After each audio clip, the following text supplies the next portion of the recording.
HDR, DLSS, graphical improvements, high frame rate, and ultra-wide support.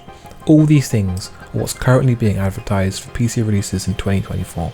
And wouldn't it be great for all of this to come to Arkane's beloved immersive sim, Prey? Well, today is that day, thanks to two very talented developers, Pumbo and Ersh. Pumbo being behind what Digital Foundry dubbed Control the Director's Cut, Alan Wake 2's HDR implementation, and Ersh, a developer who helped on adding HDR to Starfield before Bethesda could. We have their latest creation, and what I'm dubbing Prey, the Definitive Edition. So in this video, we're going to be showcasing just a handful of the changes. So kick back, grab a snack, let's get started. But beforehand, we must go over how this video is being presented. This video is recorded, edited, and the final upload should be in HDR. This means that if you're viewing this video on an SDR display, you're going to be suffering from YouTube's HDR to SDR tone map. Contrast might not be correct, brightness might not be correct, and overall, how I've intended this video to look will not be how you view it. So if you have the ability to watch it on a HDR display, please do. Graphical improvements. Ambient occlusion and screen space reflections have been rewritten for this mod. Ground truth ambient occlusion is now in use over the native implementation. Screen space reflections are no longer cropped close towards the camera, and both of these lead to objects looking more grounded within the world. Reflections having a higher resolution and generally allowing the material properties that Arkane have made for this game to shine better. Lots of the objects within this game are shiny, glossy, metal, stonework, and so having them a higher resolution and of a higher depth and fidelity really pushes just how good this game can look. As you can see currently on screen, the reflection in the puddle was of a high resolution before it wasn't there. On the next comparison here, the metal underneath these stands are more shiny, more reflective, more round. They don't seem like they're floating within the middle of the scene.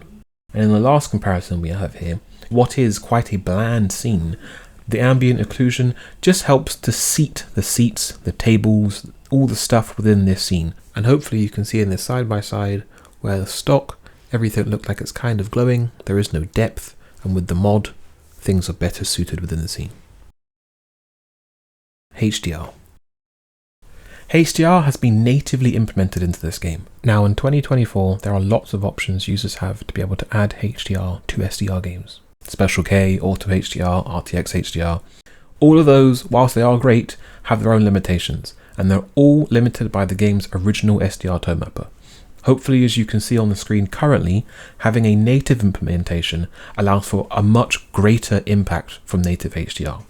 Not only are colors brighter and more saturated and vivid, as you can see now, information that was lost to the original SDR's tone mapper is now recovered and displayed within HDR. It's not just about pushing contrast and brightness, it's about giving a more depth and more punch to the image. The HDR implementation in Prey is absolutely fantastic. It is true to the artistic intent, meaning that the SDR image is largely preserved.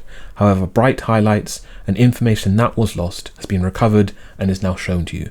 The options to adjust it allow you to change the peak brightness and paper white values, and it is just a fantastic implementation.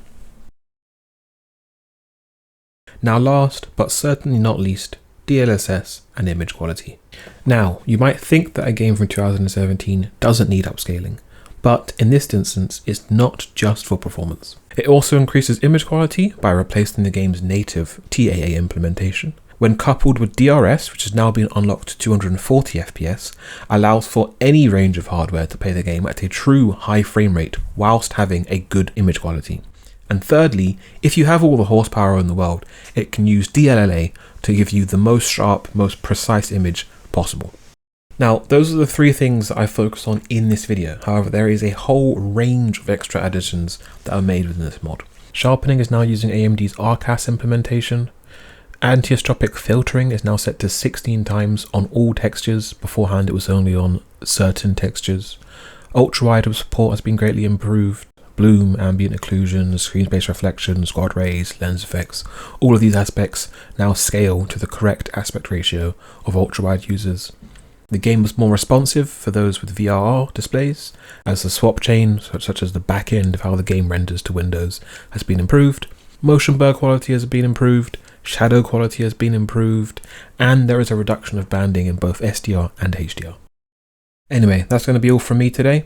Hopefully you've seen within this showcase that the addition of HDR, DLSS, high frame rate and increased graphics has made Prey a fantastic game to play in 2024. All this thanks to the work of Pumbo. If you want more, please join the HDR Den Discord. I know everybody and their mother has their own Discord server, but this one's kind of special. We've got lots of games in development for native HDR mods, improvements, bug fixes, general understanding of how HDR works. And if you're feeling especially generous, please donate. The money goes directly to the people making these mods, and we're just a community working in our own free time doing this stuff. Anyway, that's the video. I've been JDSP, you've been you. Thanks for watching, see you next time.